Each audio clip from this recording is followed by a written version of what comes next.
सरकार 2 ने अपना मेगा बजट पेश कर दिया है। लगभग 7 लाख करोड़ के इस बजट में पूरे उत्तर प्रदेश के लिए इस बजट को सर्वस्पर्शी और सर्व समावेशी कहा जा रहा है। ये बजट कितना सर्वस्पर्शी है, कितना सर्व समावेशी है, ये इस तरीके से आकलन किया जा सकता है कि प्रदेश के अलग अलग हिस्सों की अलग अलग जरूरतों के मद्देनजर ये बजट कितना फिट बैठेगा। प्रदेश का एक बड़ा रीजन है बुंदेलखंड, इसकी अपनी ज़रूरतें हैं। बुंदेलखंड की अपनी एक जीवन शैली है, बुंदेलखंड का अपना भौगोलिक मामला है और वहाँ की अपने तरीके की ज़रूरतें होती हैं। हमारे साथ मौजूद हैं विनोद चतुर्वेदी जी, जो कि बुंदेलखंड के जालौन के कालपी क्षेत्र से विधायक हैं, अनुभवी हैं, वरिष्ठ हैं। चतुर्वेदी जी, अनारी टीवी पर आपका स्वागत है। धन्यवाद। आपका क्षेत्र जो है, जहाँ से आप विधायक बन के आते हैं, बुंदेलखंड, योगी का यह बजट, इसमें जो घोषणाएं हैं, बुंदेलखंड को कितना आगे ले जाने वाली हैं या बुंदेलखंड की जरूरतें अभी और बाकी रह जाएंगी? देखिए, पहले भी इसके 1 वर्ष पहले भी बजट पेश किया गया था, तब भी बुंदेलखंड के बारे में कहा गया कि बुंदेलखंड को बहुत कुछ दिया गया, और अब फिर से बुंदेलखंड के बारे में एक बुंदेलखंड एक्सप्रेस जो बनाया, एक्सप्रेस वे, उसकी हालत ये रही आज भी। जो सदन में ये कहा गया कि वो बन के कंप्लीट हो गया, शायद आप देख सकते हैं कि चित्रकूट से वो 16 किलोमीटर पहले से शुरू हुआ है, और अभी प्रमाणित ये हो सकता कि बीच में तो जब प्रधानमंत्री जी उसका उद्घाटन करके गए और शायद 2 महीने बाद पानी बरसा तो क्या हालत हुई थी उसकी आप लोगों ने खुद ही दिखाया है कि ये आधा अधूरा ये एक्सप्रेस वे चालू किया गया। और आज भी आप इटावा के पास जहां उसको मिलाया गया है, इटावा उसके औरैया के पहले जी, आज भी काम चल रहा है। वन साइड ट्रैफिक निकलता है, दूसरी साइड नहीं निकलता है। बुंदेलखंड का जितना सदन के अंदर बात चलती है कि बुंदेलखंड को हम दे रहे हैं, बुंदेलखंड के लिए विकास की ओर, लेकिन आप देखिए, ना तो शिक्षा ना स्वास्थ्य। हमारे यहाँ मेडिकल कॉलेज माननीय मुलायम सिंह जी ने दिया था अपने टाइम में, और वो मेडिकल कॉलेज फिर 2007 में मायावती ने उसका नाम बदला, अंबेडकर मेडिकल कॉलेज रखा गया। फिर जब अब माननीय योगी जी आए तो उन्होंने उसको फिर राजकीय मेडिकल कॉलेज किया। आज भी उस मेडिकल कॉलेज में जो सुविधाएं होना चाहिए, जो डॉक्टर होना चाहिए, जिस तरह की व्यवस्था होना चाहिए, वो कोई व्यवस्था नहीं है। कभी भी कोई दुर्घटना हो जाए एट ए टाइम, कभी होती है, 5 मिनट से ज्यादा मेडिकल कॉलेज में कोई मरीज रोका नहीं जाता, तुरंत या तो झांसी रेफर किया जाएगा या कानपुर रेफर किया जाएगा। कहने के लिए ये कि हमने मेडिकल कॉलेज दिया। बुंदेलखंड के 7 जिले हैं, 7 जिले में बांदा में भी दिया है।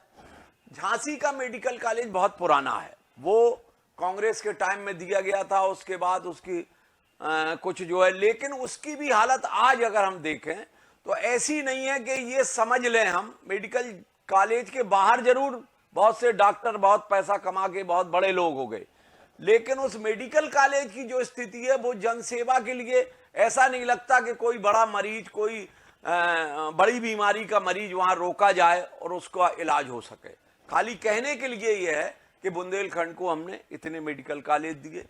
सड़कों का जहां तक हाल है बुंदेलखंड में, आप जानते हैं, क्योंकि खनन सबसे ज्यादा बुंदेलखंड से होता है।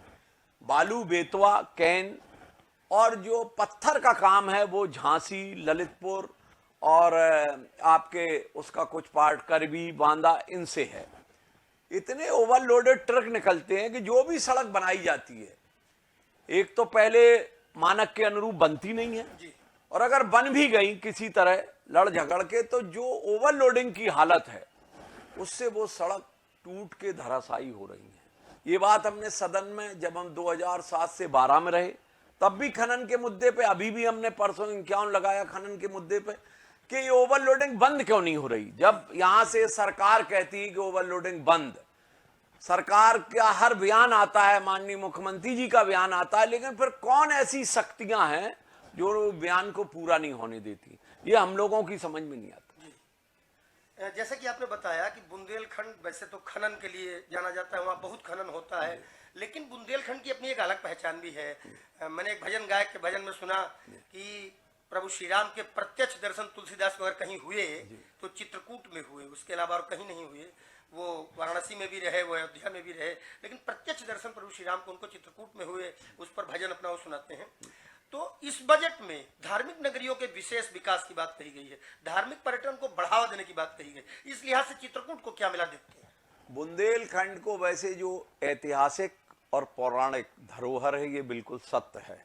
अगर हम जाएं हिंदू मैथोलॉजी में, तो जो हमारे 4 युग बताए गए, सतयुग, त्रेता, द्वापर और कलयुग, हिंदू इन धर्म ग्रंथों से ही कहता है कि हम जो है अनादिकाल से हमारा जन्म आया है, बार बार जन्मे हैं, बार बार मरे हैं। बुंदेलखंड एक ऐसी जगह है, अगर हम उसमें देखें धार्मिक और ऐतिहासिक, तो बुंदेलखंड सतयुग में प्रमाणित करता है कि बुंदेलखंड था। ये प्रमाण है, हिरण्याकश्यप की राजधानी एरच है, इतिहास में मिलती है, और उनकी देवी अभी भी वहां, जो उनकी कुल देवी थी डिकौली माता, आज भी पूजी जाती है। सतयुग में, फिर त्रेता में भगवान राम 12 बरस चित्रकूट में रहे। ये प्रमाण है कि त्रेता में भी बुंदेलखंड था। और उसके बाद जहां से मैं जीत के आया हूं कालपी विधानसभा से, वेदव्यास जिन्होंने भागवत को लिखा, पुराण को लिखा, और वो पुराण आज भी ये कहता है कि जिन लोगों की आकस्मिक मृत्यु के बाद जिन्हें मोक्ष नहीं मिलता है, अगर भागवत की कथा वो करेंगे, कहलवाएंगे, तो निश्चित ही उसे मोक्ष मिलता है। उसके रचयिता वो भी द्वापर में कालपी से थे, बुंदेलखंड से थे। और अब अगर हम देखें तुलसीदास जी को, जिनके बारे में आप कह रहे हैं, वो कलयुग में प्रमाणित करते हैं कि कलयुग में वो थे। तो चारों युगों का हम इतिहास अगर देखें, तो बुंदेलखंड का इतिहास हमेशा रहा है, हर युग में रहा है। जहां तक देने का सवाल है, नाम तो बहुत हुआ, आपने भी देखा होगा चित्रकूट की जो पहले महिमा गाई गई, चित्रकूट के बारे में जो कहा गया, या कालपी में जैसे कोणार्क में सूर्य मंदिर है, उसी तरह कालपी में भी सूर्य मंदिर है। लेकिन उस मंदिर को इतिहास में खाली पढ़ने पे देखोगे आप, मैंने कई बार उठाया है, वहां जाने की भी रास्ता नहीं है, वहां जो है सड़क नहीं है। ये लिख के भी दिया, कहा भी है कि उस मंदिर के लिए सड़क बनाई जाए। और जब अभी सूर्य ग्रहण एक हुआ था, आपने आज से कुछ समय पहले पीछे चलें, तो जो टीमें कोणार्क में गई थी, वो ही वैज्ञानिक कालपी में रहे बहुत दिन तक।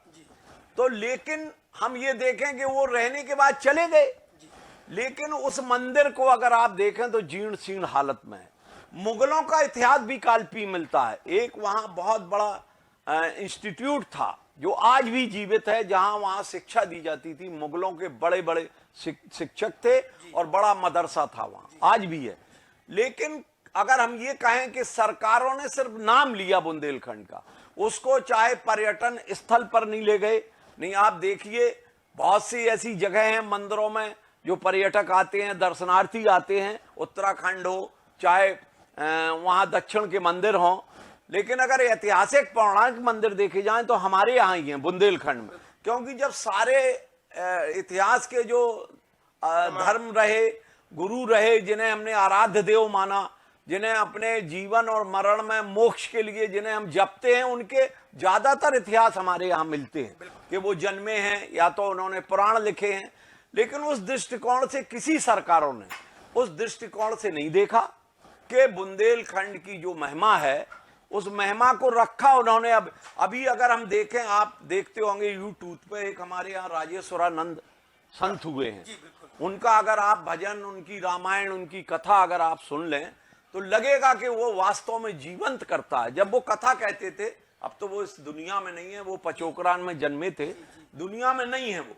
जो इस देश के सबसे बड़े कथावाचक है मुरारी बापू, वो भी उनको दंडवत करते थे।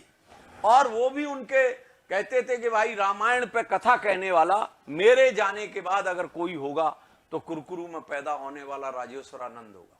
वो वैसे बाई बर्थ मुस्लिम थे, लेकिन उनको इतनी बड़ी गॉड गिफ्ट थी कि उन्होंने जब रामायण पे जो कथाएं कही, यूट्यूब पे आप सुने, अब तो वो नहीं है, हमने तो प्रत्यक्ष सुना है। ये लगता था जैसे वो जब बोलते थे तो लगता था कि जैसे कोई चरित्र वो कह रहे हैं, केवट चरित्र कह रहे हैं, या उन्होंने भरत मिलाप कहा है तो ऐसा लगता था जैसे प्रमाणित हो रहा है कि ये भरत मिलाप हो रहा है। केवट के लिए जो कहते थे तो ऐसा लगता था जैसे हम लोग वही पुराना दृश्य देख रहे, इतना तन्मय होके बोलते थे। तो बुंदेलखंड में आप देखिए, जो मध्य प्रदेश का भी बुंदेलखंड है उसमें भी एक एक विभूतियां हुई हैं। आप दतिया को देखें, वो मंदिर है चंबल संभाग, जो वो भी हमारे बुंदेलखंड से जुड़ता था। और अगर देखें तो दतिया में जो कहते स्वामी जी थे, उन्होंने चाइना वार के लिए वो उन्होंने अनुष्ठान किया था, जो प्रमाणित करता है कि चाइना उनके पूर्ण अनुष्ठान पर ही युद्ध रुका था। तो ऐसे लोग बुंदेलखंड में बड़े लोग हुए हैं। ठीक है, एक सवाल और कर लेते हैं। बुंदेलखंड में एक जिला है ललितपुर, जो कि जल से शायद उत्तर प्रदेश के किसी भी जिले से ज्यादा प्रचुर है। वहाँ सबसे ज्यादा बांध है। मैं वहाँ गया हूँ, मैंने कवरेज के दौरान वहाँ चीजों को देखा है। और ये सरकार दावा करती है कि पूरे बुंदेलखंड को हर घर नल योजना से जोड़ करके बुंदेलखंड में कोई प्यासा नहीं रहेगा, न धरती, न मनुष्य और न पशु। तो क्या आप मानते हैं कि सरकार का ये प्रयास सफल होने जा रहा है, अच्छा है इस दिशा में, और इस बजट में भी उसके लिए प्राविधान है, या ये भी योजना, इस पर भी कोई सवाल है? देखिए, अभी तक जितनी योजनाएं आई जी, लगता तो ऐसा ही है कि वो सिर्फ रह गई।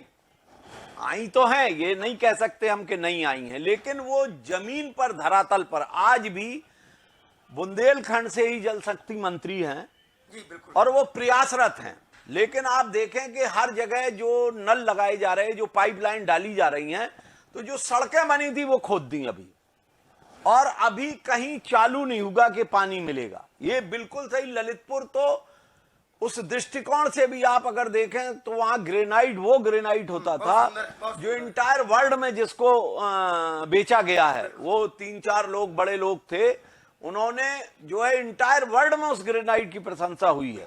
तो ये ललितपुर हो चाहे चित्रकूट हो, जो खनिज संपदा है बुंदेलखंड में, चाहे अगर और आगे मध्य प्रदेश चले जाएं तो वहां हीरा मोती वो पन्ना में है, लेकिन जिस लिहाज से बुंदेलखंड को जाना जाता है, सरकारों ने उस लिहाज से उसको देश के मानचित्र पर डेवलप नहीं किया। या हम ये कह सकते हैं दूसरी ओर से, क्योंकि राजनीतिक लोगों का बहुत शायद उन लोग, हमारा एक दुर्भाग्य है कि हम कभी ये सोचते हैं कि कम जनसंख्या में हम लोग हैं।